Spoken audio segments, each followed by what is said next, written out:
All right, it's great to see everyone here today. Welcome to our webinar on an introduction to the Learning Outcomes tool.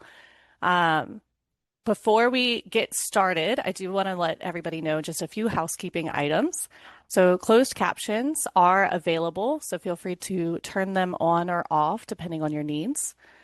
We also have a Zoom Q&A box for any questions that you may have throughout today's session. We will do our best to answer any questions during the session, but if you don't see your answer while we're together, just be sure to check the Q&A report that we send in the follow-up email. We did have over 100 messages in our Q&A box last month, and our team can only type just so fast. So make sure that they're relevant to today's topic, and we will do our best to get to them today. Today's session is being recorded and will be posted on the Bright Ideas for Higher Education YouTube playlist. You can expect to see that video posted within a week.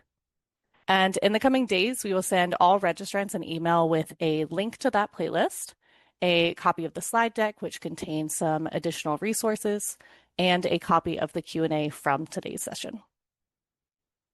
I do see a hand up right now. If you could just put your question in the Q&A box, I'll make sure that either myself or Heather gets to that as soon as we can.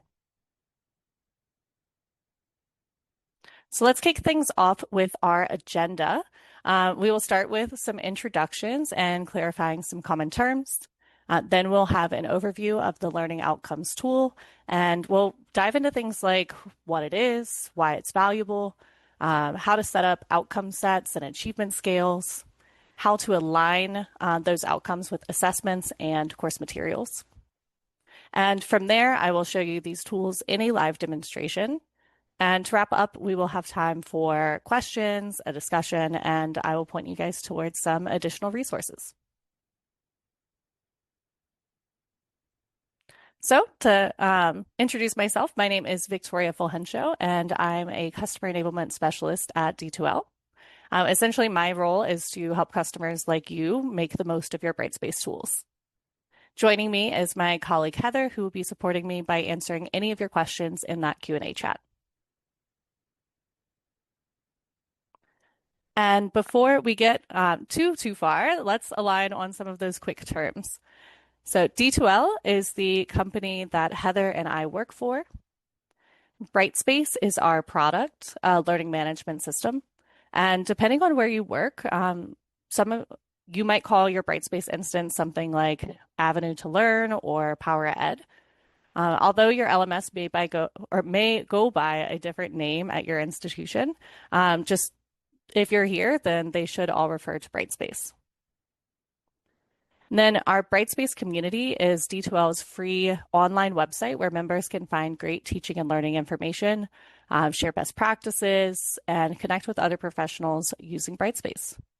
We will add a link to the chat for you to register if you're not yet a member. So when we use the term learning outcomes today, we may be referring to one of two things. There's learning outcomes as a teaching practice and learning outcomes as a tool in Brightspace. You guys are likely all experts on the teaching practice, but for those who might be newer to education, learning outcomes can essentially be described as what a learner is expected to understand after completing a specific set of learning activities. The Brightspace tool, however, supports the building out or creation of programmatic outcomes and achievement levels, and then alignment and assessment of those outcomes at the course level. The tool also provides some reporting around those outcomes as well. We understand that some institutions may refer to learning outcomes by a different name, and we have made it easy to adjust the name of the tool using a config variable. So the Learning Outcomes tool can be configured to be called standards, expectations, objectives, or competencies within your Brightspace environment. In our demonstration today, I will continue to refer to the tool as the Learning Outcomes tool, but just keep that customization in mind for when you're navigating within your own environment. And if you haven't done so already, the Learning Outcomes tool will need to be toggled on within your Brightspace environment if you haven't had it set up yet.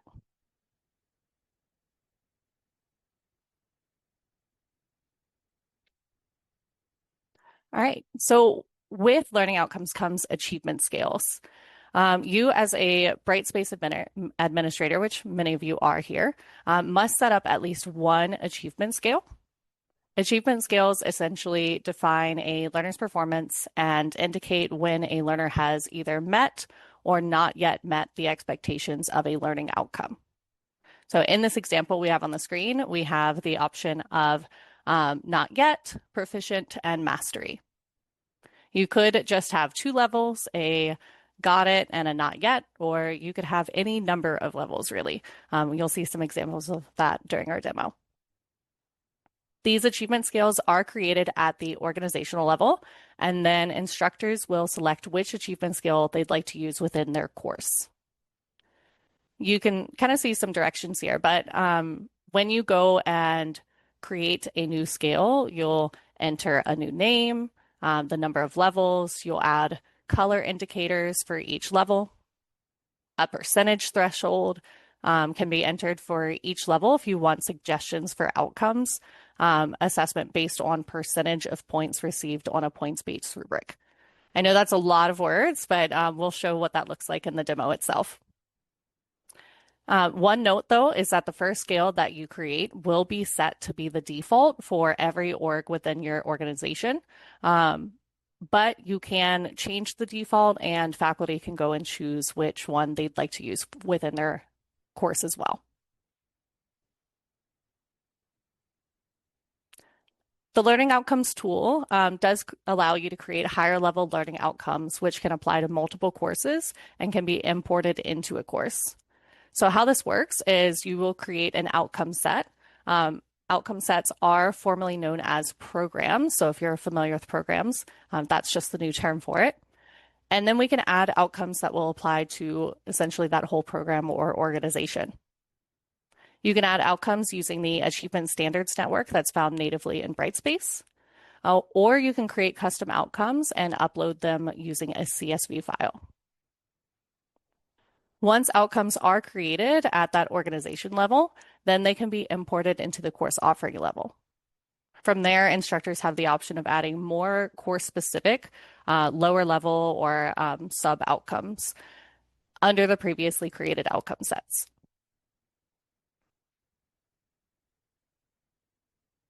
Once outcomes have been added into the course, instructors can then align those learning outcomes to content items or assessment activities.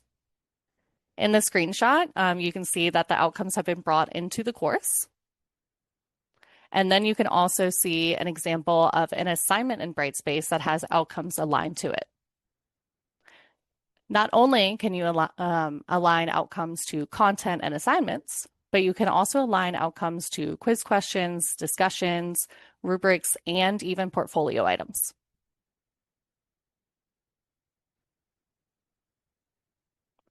And if you are able to combine rubrics with learning outcomes, it really makes your evaluation a breeze. If you align your outcomes directly to a rubric criterion that is attached to one of these assessment activities, essentially it will automatically assign the outcome level based on their score on the rubric. You can see an example of this using an assignment in the photos here. If an outcome is not aligned in a rubric, it will need to be marked manually by the instructor. And an exciting update that we've had recently is the ability to tie release conditions to learning outcomes. This gives instructors a deeper ability to gate content and control how learners progress through a course. I'll show you where you can find this during the demo. And when it comes to viewing this data, the class progress tool has a learning outcomes progress page that shows a list of all the outcomes that are aligned to activities within a course. It also shows specific details about that learner on a specific outcome, including the full history of assessment across the timeline and a summary of the feedback given on each activity. And we also have an alternative view of the grades tool in Brightspace called Mastery View. Mastery View provides a bird's eye view of for mastery of learning outcomes across your course for each student. And we'll go into each of these tools a little bit more during the demo as well.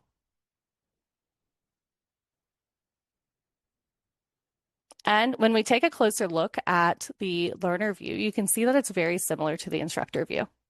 Not only is our student Faith able to see how she's progressing on her attempts of a specific learning outcome, but she can also see the details about the assessments that are aligned to that learning outcome and any feedback that she's received. So all that said, let's go ahead and take a look in our Brightspace environment.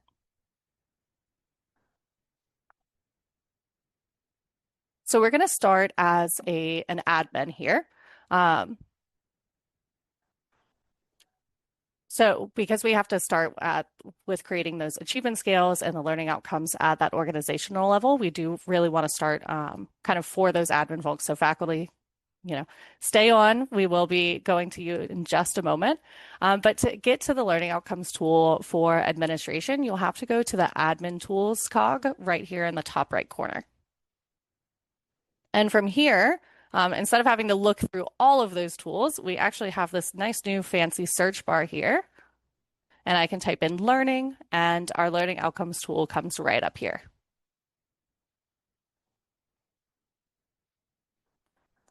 When you go in here, you'll see that quick pop-up saying that programs are now called outcome sets. So if you're familiar with the tool before, that's there. Just as a reminder, we can X out of that whenever you've gotten to that point. And you can see that I have a number of outcome sets already created within my organizational level.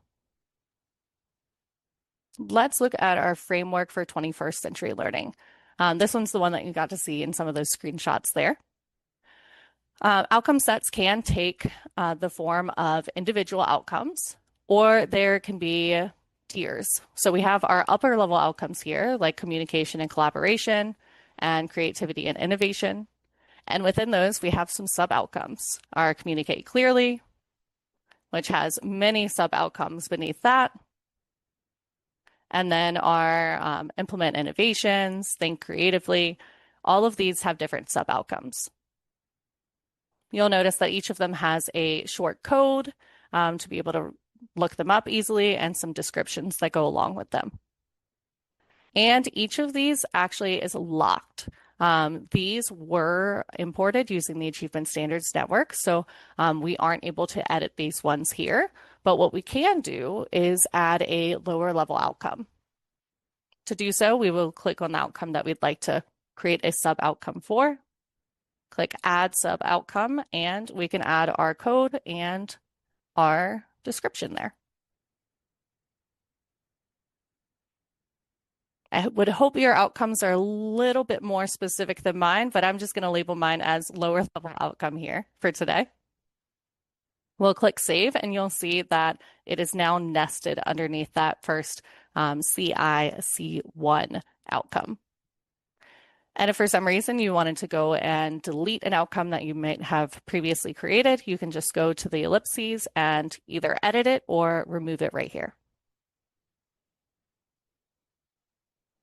To import outcomes, as I mentioned before, you can use the Achievement Standards Network. You can import using a file option in the format of a CSV, or you can use our manual Add Outcome button here. You'll see that the Add Outcome button here is the same kind of workflow as adding a sub outcome over here within the outcomes that are already created. Creating outcome sets that are distributed across courses really helps to save time from having to duplicate outcomes from course to course and really streamlines aggregated reporting across those courses. And going along with these program outcomes or outcome sets are the achievement scales. So we're back in our learning outcome space, and we're going to go over here to achievement scale. We have a number of achievement scales that are already created here, and we allow institutions to set achievement scales to really standardize reporting and ensure that people are using consistent language. Within this one, you'll notice that we have our growing success that is set as our default, And as a reminder, that first achievement scale that you create will automatically be the default, but you can change that. So let's go into our framework for 21st century learning achievement scale. You'll see that this looks much different than the outcome set. So the outcome sets are where the outcomes themselves live, and the achievement scales are saying whether or not they've met those outcomes. In this example, we do have those 3 levels: not yet, proficient, and mastery. We can interchange those descriptions if you want and map those levels to percentage scores. Essentially, this allows you to provide suggested achievement levels on a rubric. So for example, if you get 80% or higher, then that learner would be at the proficient level. You can create as many achievement scales as you would like at the org level. Let's look at growing success. This is the achievement scale that is set up in the course that we're going to be looking at. But one note is that we do recommend limiting the number of scales you create and ensuring that your scales are accurate before saving. Once an achievement scale has been created, only the labels can be edited. You'll notice that the percentage scores are grayed out. The number of levels are grayed out as well. Once there is an assessment against an achievement scale, it cannot be deleted to ensure data integrity. And that's something that not even admin can update for those achievement scales. So just really keep those in mind.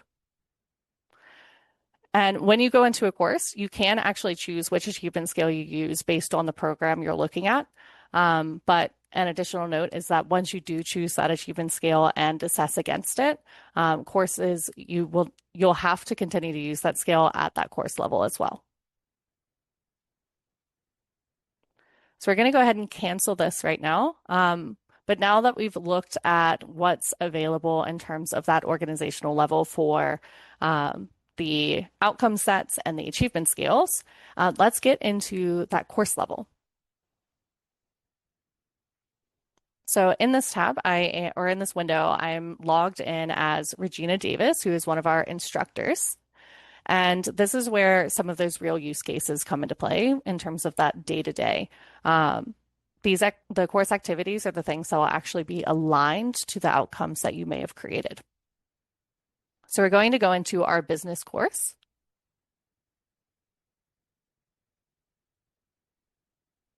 And we're going to go to our learning outcomes tool. Within the course itself, that's going to be in our course admin section.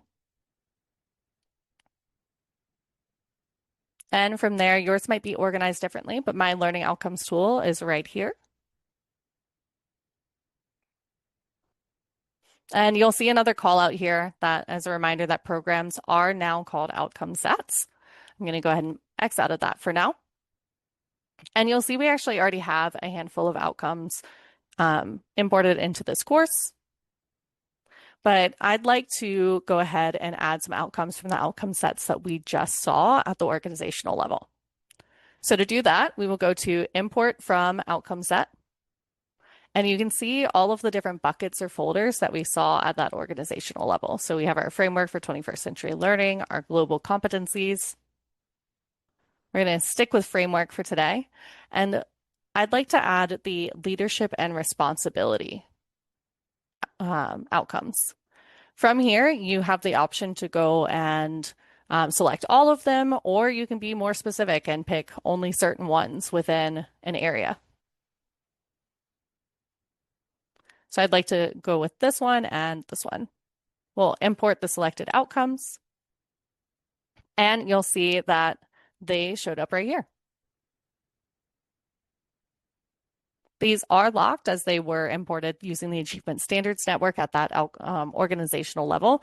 But from here, we can go in and add some of those lower level or sub outcomes. So I'd like to come here, add sub outcome. And we can actually choose whether or not we want to have a short code with it. So this one is just going to be media literacy. You'll see it right down here. And from there, you can add another sub outcome.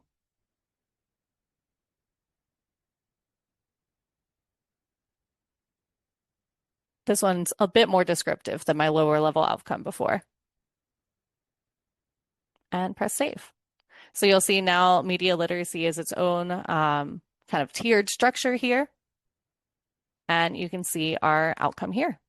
And these, once again, are editable as you added those at the course level. So the next piece is that achievement scale. So now with that, we have some of our outcomes in here.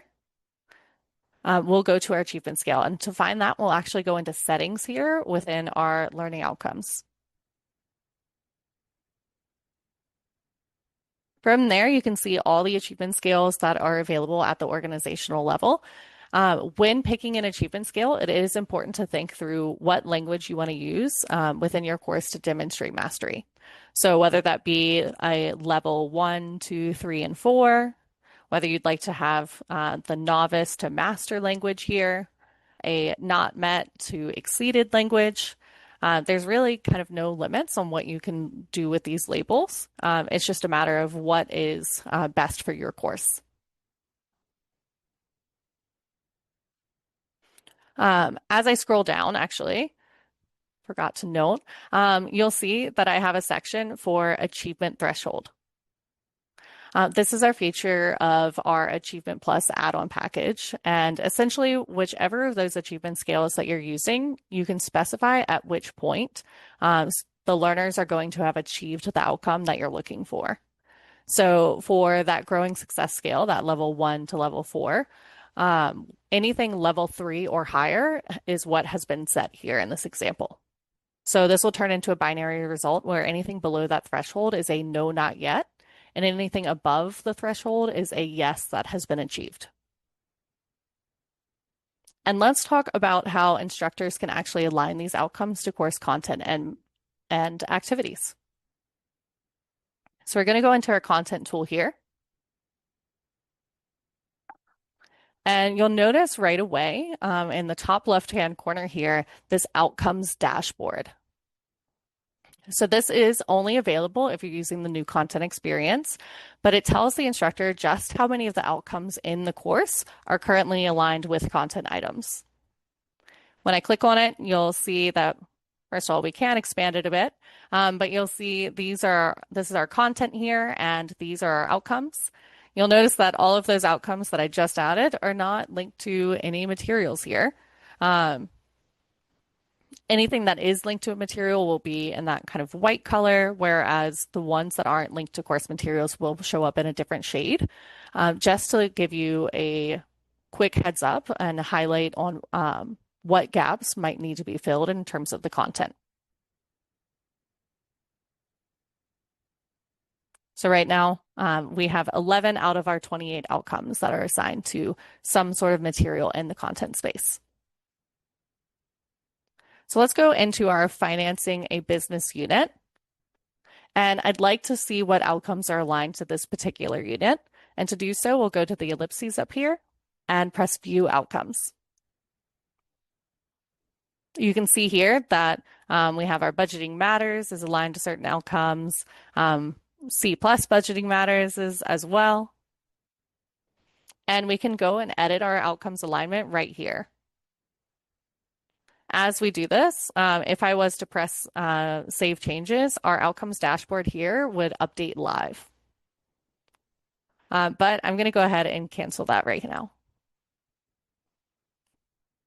And then while we're here in our content area, I do want to show you what it looks like for those release conditions that I mentioned earlier.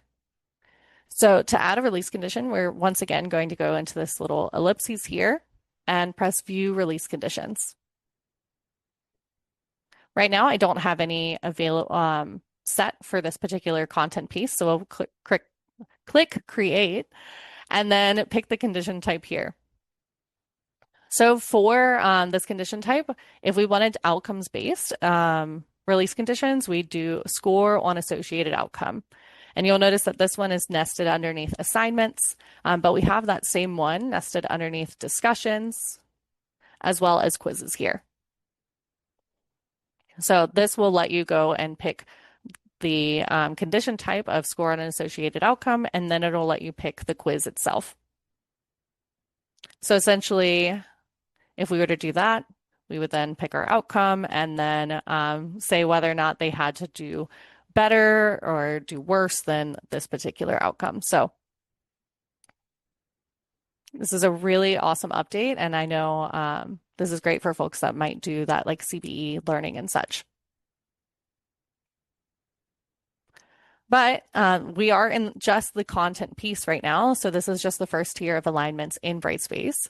But we can get more granular in terms of assessments. So we're going to go into our quizzes tool. And it's very simple to align learning outcomes to individual quiz questions within this space. I'm going to edit our business plan essentials quiz. And as I scroll down into my quiz questions, you'll see that we actually already have learning outcomes aligned to these quiz questions. If I wanted to add a learning outcome, all I would have to do is click on that particular question or the multiple questions that are aligned, go to more actions here and click align to outcomes. You'll notice that there is just a pop-up here. This is just letting me know that since this question is in my question library, any changes that I make will be reflected anywhere else where I have this question in my course. And from here, you'll see all of our different learning outcomes that are available. You'll see these leadership and responsibility outcomes, which I just added. And then we have these here as well. So I'm going to click on convey ideas in writing, and I can add that here. But some of you guys might have noticed at the top that there is that little pop out there. This blurb here is just letting you know that if you are using our AI tool D2L Lumi, you'll notice that you can have it suggest outcomes that can be aligned to these quiz questions. So this can save you time between manually creating links between the outcomes and those quiz questions. But once again, that's only available for folks that might have D2L Lumi. So we'll click CS2, press save, and you'll see that CS2 is now aligned to both of these questions at the same time. If I wanted to go and change that, all I would have to do is go back into more actions, align to outcomes. I'm going to press continue again. And all I have to do is uncheck that, press save, and you'll see that it's back down to that LS1 outcome as originally. We're going to cancel this now, but go look at assessing the outcomes. So we're going to go to the grades here for the business plan essentials. And we're going to go down and look at Harrison's third attempt. You'll notice that part of this has been auto-graded, but it is still in a draft stage as the instructor needs to evaluate a written response question that's within this quiz. You'll have to excuse Harrison for doing not too hot on this particular quiz attempt. I think he rushed through it. But as we scroll down, you'll see all these are auto-graded as they were multiple choice questions or some of those short answer questions. And then down here, this written response question is not auto-graded. I don't quite like what he had, so I'm just going to give him a 2 out of 6 as his score. And you'll notice that when I gave him that score, it automatically gave us a suggested level of achievement for these outcomes. That is something that you can manually change if you'd like to do, but based off of his quiz here, it gave us that. If I gave him a bit of a higher score, it might give him a little bit better of a outcome there. So maybe he's not quite doing well with taking responsibility for learning, but he's doing well with that reflecting and evaluating piece.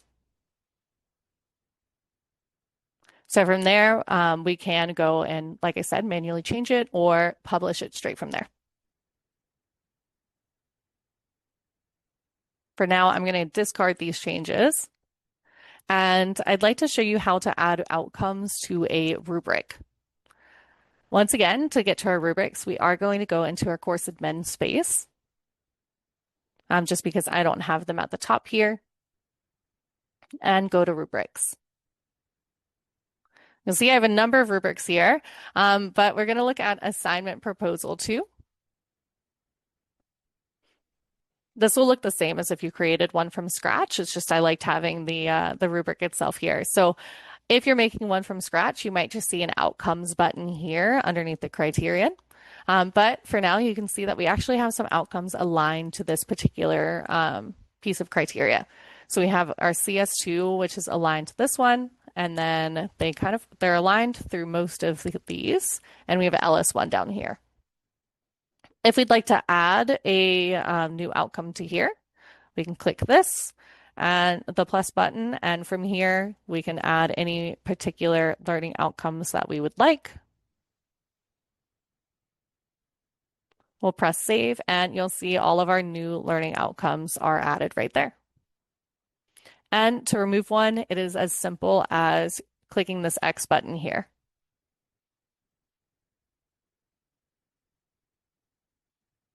So aligning the outcomes to rubrics is really important when it comes to that evaluation piece.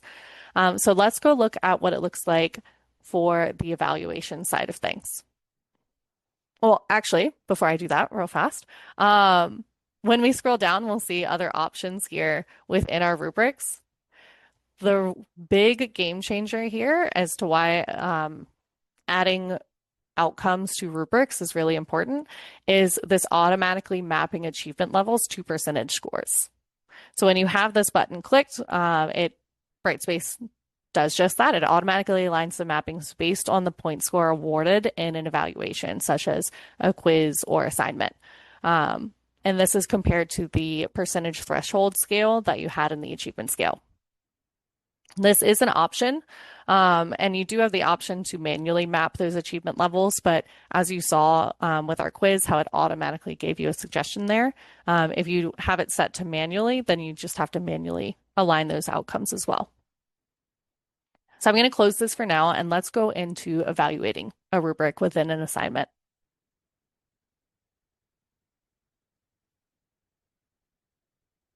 We're going to go into our assignment proposal and look at the submissions that we have. I'd like to look at Carlos's, so we're going to go to his evaluation. And from here, we can evaluate our rubrics. You can see that we have our rubric here. It's not scored. We can click on it to expand and evaluate from here. You can actually see our outcomes that are aligned to each of the rubric criterion as well. And when you hover over the particular section of those rubrics, it'll give you a description of that section. But if this is still too small and just not quite what you're looking for, you can actually pop out your rubric using this button here. And you can see, once again, kind of the same thing where we have our outcomes here. We have the descriptions here. So if I thought he did really well here, could have done a bit better in the format description, really articulated things well, I can make all of those changes right here and press close. So you'll notice that one criterion is not scored yet. Right now he has 16 out of 28, and I can go in and finish that scoring right here. It'll give us an automatic total score, overall score based off of kind of what you've set up, and give those overall grades as well. And from here, based off of that, it gave us those outcomes as well. So if I go back up, right now he's at level 4, but say he didn't do so well, it would change those levels down here as well for those suggested outcome levels of achievement. All right. So I'm going to go back to our submissions here and show you how to align outcomes directly to assignments and discussions as well. So we're going to go into our assignments again and go into this formal report here.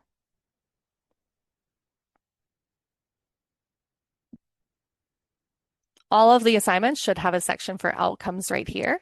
We do have IS3 already linked to this particular assignment, but once again, if you'd like to add some, you can just click that plus button and go from there. All of these workflows are meant to look very similar to each other because once you learn one, you should be able to essentially do them all. So we can click Save here, and you'll see that our new learning outcome is available here. One note is that outcomes that are directly aligned to the or that are aligned directly to the assignment like this do need to be evaluated manually by the instructor. So if you'd rather add a rubric so that way those outcomes can be automatically mapped, you can do that in the evaluation and feedback section here. From here, you can create a new rubric or add something existing. And if you were to create a new rubric, you can align those outcomes directly from here, just like you would in that rubric section.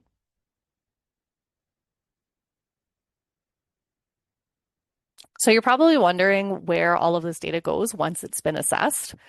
And the answer to that is Mastery View. So, as I mentioned in our slides, Mastery View is an additional view of the Brightspace gradebook. We'll go into our grades tool and click on Mastery View right up here on top. This shows an overall bird's eye view for mastery of learning outcomes across the course for each student. So let's see how students have been tracking and progressing across these outcomes. You'll see our students on the left-hand side and our learning outcomes across the top. As I hover over these learning outcomes, you'll notice that there's a histogram here, essentially giving information on learner evaluations related to this outcome that are grouped by levels of that achievement scale. So our levels 1 through 4 here. The cells underneath the learning outcome describe the evaluation details for each learner. So this level 4 over here for Faith is her suggested level of overall achievement for the specific outcome, CS2. The color coding of each cell is then based on the colors of the achievement scale that we saw earlier. We have our eyeballs, or what might be an eyeball with a slash. These signify whether a learner's overall level of achievement for a particular learning outcome is visible on their My Progress page. They will be able to see their level of achievement on all the individual activities that were assessed against that outcome if they have been published. And then we have everyone's favorite type of number, fractions over here.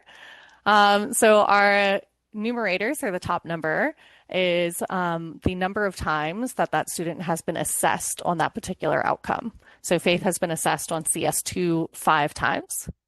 And there are a total of 9 activities that has this outcome aligned to it. So if you are using that CBE model, you might not require her to do another assessment since she has already achieved level 4. But what we can do is a deeper dive into Faith on this specific outcome. So when we go into here, we'll actually see a historical view over time of what her outcome achievement on the specific outcome has been like. As you scroll down, you'll see that she's attempted this outcome 5 times, and we can see the different instances of her attempts across different assessments. We can even click into a particular assessment and get more of those detailed information, feedback, and everything directly from that course, or directly from that section there. This diamond at the top is telling us her suggested overall level of achievement on this outcome, and the learner cannot see this.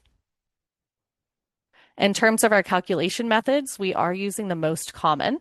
There are different calculation methods that you can use. It's really up to the faculty member. And since we are using most common, we can actually go and manually override that as well. And one really cool part about this particular view is that we can easily go and toggle between learners using these arrows here. So now we went from Faith to Carlos, and it's still that CS2 learning outcome. But instead, we can look at our different learners and how they are doing against that particular standard or learning outcome. So let's go back into our mastery view. And in our settings here is where you'll see those calculation methods. So we have no automatic calculation, which would then make everything rest on the faculty in order to be able to decide what the overall achievement level is. And then we have our most common, most recent, highest, and decaying average. And one quick note is you probably noticed this at the top, our course achievement overview. This is an additional view since we have set an achievement threshold using Achievement Plus. This does give you an idea of how the whole class is doing on a particular standard or outcome at a quick glance. We are having a session on Achievement Plus on December 5th if you'd like to dive a little bit deeper into these tools and workflows. And last but not least, I just want to show you a quick glance at the class progress tool. This allows faculty members to dive into individual learners and see their overall progress. So if we went into Faith section here, it'll take some time to load, but you'll see that there's a section for learning outcomes specifically. One really great part is that this class progress tool is available for the learners. So the learners can go in and actually get an idea of how they're progressing against each of those different outcomes. So she can go into this particular one and see kind of that same format. Once again, this looks very similar to the teacher view or the instructor view of that mastery view for those specific learning outcomes, but this is once again available for the learner to look at and observe their own learning. All right, so let's jump back into the slides. I would like to note before we jump into the rest of the resources that we have created a post-session survey and would love to get some feedback from you guys on this session. Your feedback does help us to improve our offerings for better sessions to meet your needs in the future. We are planning on announcing our next set of topics very soon, and your feedback on these in these surveys are definitely helpful to make sure that we are giving you the sessions that you are interested in. So if you'd like to participate, there is a link in the chat, or you can scan the QR code that you see on the screen. And then we've also added a couple links on the slide to provide information on our product idea exchange or PI process. If you have any feedback regarding Brightspace itself, please be sure to check out those resources. We also invite you to join our D2L Champions program. Being a champion gives you the opportunity to receive points for doing things like attending webinars, submitting blog posts, and even giving us reviews online. You can then redeem those points for gift cards, swag, and additional D2L services. The link to sign up to be a champion is in the chat as well. And this may have been your first webinar with us, but like I said, we do have many more to come, and we'll be announcing some new topics soon. But here's a look at what we have planned through February. As a special note, we will have members of our D2L instructional design team joining us for the December session, so December 10th. And we'll also have a fellow educator presenting during our session in February. And they're actually in attendance. Hello. You know who you are. The links for those upcoming sessions and our session overview page can be found in the chat. And speaking of webinars, our training team also hosts 2 monthly sessions for all Brightspace users. So our first is a Q&A drop-in session where you can get your Brightspace questions answered in real time. And the second is focused on what's new in Brightspace using our monthly release notes. These sessions do give you free access to our D2L training team in a way that you might not get otherwise. So be sure to check them out if you're available. I know everyone here tends to have some really, really, really great questions for us during these sessions. So that Q&A drop-in would be the perfect place for some of those where we might not be able to get as in-depth as the training team, but yeah, definitely check them out.